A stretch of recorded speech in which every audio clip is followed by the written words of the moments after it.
মঙ্গলবার বিজেপি বিরোধী জোট ইন্ডিয়ার বৈঠক। তারপরে বুধবার রাজ্যের পাওনা নিয়ে প্রধানমন্ত্রী নরেন্দ্র মোদীর সঙ্গে বৈঠক রয়েছে মমতা বন্দ্যোপাধ্যায়ের। তার আগেই সোমবার দিল্লিতে সাংবাদিক বৈঠকে তাৎপর্যপূর্ণ মন্তব্য করলেন তৃণমূল নেত্রী মমতা বন্দ্যোপাধ্যায়। মমতা সোমবার স্পষ্ট করে দেন, মোদী ও অমিত শাহের সঙ্গে তার ব্যক্তিগত কোনো সমস্যা নেই, তবে বিজেপির সঙ্গে তৃণমূলের মতাদর্শগত সমস্যা রয়েছে। মমতার কথায়, বিজেপির পুরনো দিনের নেতারা সব কোথায় গেলেন? কেন তারা আস্তে আস্তে ঘরে ঢুকে যাচ্ছেন? অতীতেও মমতা একাধিকবার বলেছেন, অটল বিহারী বাজপেয়ীর বিজেপি এবং মোদী শাহের বিজেপি এক নয়। উল্লেখ্য, বাজপেয়ী জামানায় কেন্দ্রে এনডিএ সরকারে গুরুত্বপূর্ণ গুরুদায়িত্বে ছিলেন মমতা। বাজপেয়ী ও লালকৃষ্ণ আদবানির সঙ্গে তার ব্যক্তিগত সম্পর্ক ও জাতীয় রাজনীতিতে ছিল সুবিদিত।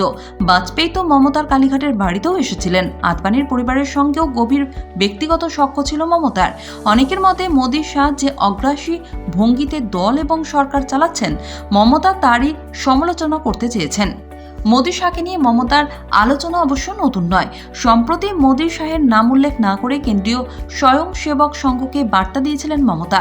নভেম্বরে দলের বিশেষ অধিবেশন থেকে তৃণমূল নেত্রী RSS এর উদ্দেশ্যে বলেছিলেন, আপনারা ধর্ম করুন, আমার কোনো আপত্তি নেই, আমার আপনাদের বিরুদ্ধে কোনো কিছু বলারও নেই, কিন্তু দেশের জন্য যে লোক দুটো সবচেয়ে ক্ষতিকারক, তাদের আর সাপোর্ট দেবেন না।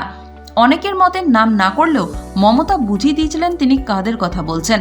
মমতার এই দিল্লি সফরের দুটি দিক রয়েছে: এক, লোকসভার লক্ষ্যে বিজেপি বিরোধী জোটকে আরও সংঘবদ্ধ করা, আর দুই, রাজ্যের পাওনা আদায়ে প্রধানমন্ত্রীর সঙ্গে বৈঠক। সেই প্রেক্ষাপটে মমতা বুঝিয়ে দিলেন, প্রধানমন্ত্রী বা কেন্দ্রীয় স্বরাষ্ট্র মন্ত্রকের সঙ্গে তার কোনো ব্যক্তিগত সমস্যা নেই, সবটাই রাজনৈতিক ও মতাদর্শগত।